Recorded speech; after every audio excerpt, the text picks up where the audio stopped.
యాదగిరిగుట్ట పట్టణంలోని ఆర్టీసీ డిపోలో తెలంగాణ రాష్ట్ర ప్రభుత్వ పాలేరు ఎమ్మెల్యే బీర్ల అలియా ఆర్టీసీ కార్మికులతో కలిసి పాలాభిషేకం చేసి సంబరాలు చేశారు. అనంతరం ఆర్టీసీ బస్సును స్వయంగా నడుపుతూ ఆర్టీసీ కార్మికులకు అండగా నిలిచారు. ఆ తర్వాత ఆర్టీసీ కార్మికులకు మజ్జిగను పంపిణీ చేసి ప్రయాణ పంగరంలో ఉన్న ప్రయాణికులతో మాట్లాడి ఇప్పటితో బస్సులు ప్రారంభమవుతున్నాయని, ఉచితంగా మీ గమ్యాలకు చేరుకునే అవకాశం ఉందని ప్రయాణికులతో మాట్లాడారు. తెలంగాణ రాష్ట్రంలో 3 రోజులుగా సాగుతున్న ఆర్టీసీ సమ్మె డిప్యూటీ సీఎం బట్టి విక్రమార్క, రవాణా శాఖ మంత్రి పొన్నం ప్రభాకర్ గౌడ్ ను జరిపిన చర్చలు సఫలం కావడం చాలా సంతోషమన్నారు. గత కేసీఆర్ ప్రభుత్వంలో 50 రోజుల పాటు ఆర్టీసీ కార్మికుల సమ్మె చేసినా పట్టించుకోకుండా ఆర్టీసీని పూర్తి స్థాయిలో నష్టంలోకి తీసుకెళ్లారని, అదే ప్రజాపాలన ముఖ్యమంత్రి రేవంత్ రెడ్డి పాలనలో 3 రోజుల్లో చర్చలు జరిపి సఫలం చేయడం చాలా సంతోషమన్నారు. ఈ చర్చల సఫలం వల్ల కార్మికుల సమ్మె విరమించడం వల్ల ముఖ్యమంత్రి రేవంత్ రెడ్డికి, ఆర్టీసీ సమ్మె డిప్యూటీ సీఎం బట్టి విక్రమార్క, రవాణా శాఖ మంత్రి పొన్నం ప్రభాకర్ గౌడ్ కి ఆర్టీసీ కార్మికుల పక్షాన ప్రత్యేకంగా కృతజ్ఞతలు తెలిపారు.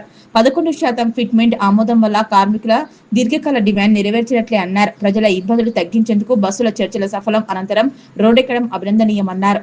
కార్మికుల 31 డిమాండ్ల పరిష్కారం పట్ల ప్రభుత్వం కట్టుబడి ఉందన్నారు. సమ్మెలో మరణించిన శంకర్ గౌడ్ కు నివాళులు అర్పిస్తూ వారి కుటుంబానికి ప్రకటించిన ఆర్థిక సహాయం, ఇందిరమ్మ ఇల్లు, ఉద్యోగం ఇవ్వాలన్న మానవత్వం ముఖ్యమంత్రి రేవంత్ రెడ్డి ప్రజాపాలనకు నిదర్శనమన్నారు.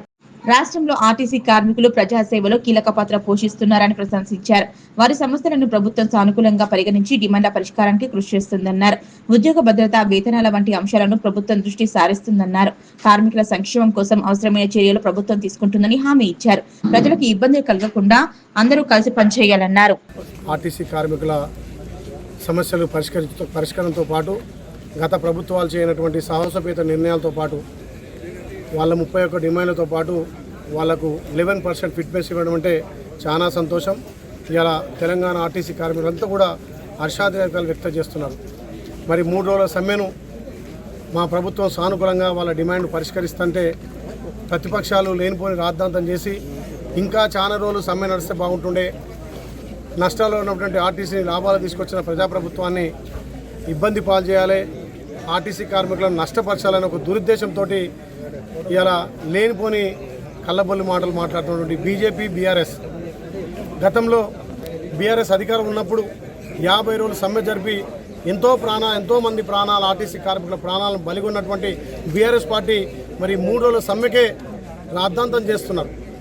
ఈ ప్రజాప్రభుత్వం గౌరవ ముఖ్యమంత్రి రేవంత్ అన్న నేతృత్వంలో కార్మికులకు అండగా ఉంటాం, కార్మికుల అన్ని విధాల ప్రభుత్వం నుంచి సహాయ సహకారాలు అంతాయి, వాళ్ళ న్యాయమైన డిమాండ్లు తీర్చామని చెప్పి చర్చలు ఎప్పటికప్పుడు జరిపి 3 రోజులనే ఈ చర్చలు సఫలం కావడం ఇలా చాలా సంతోషం.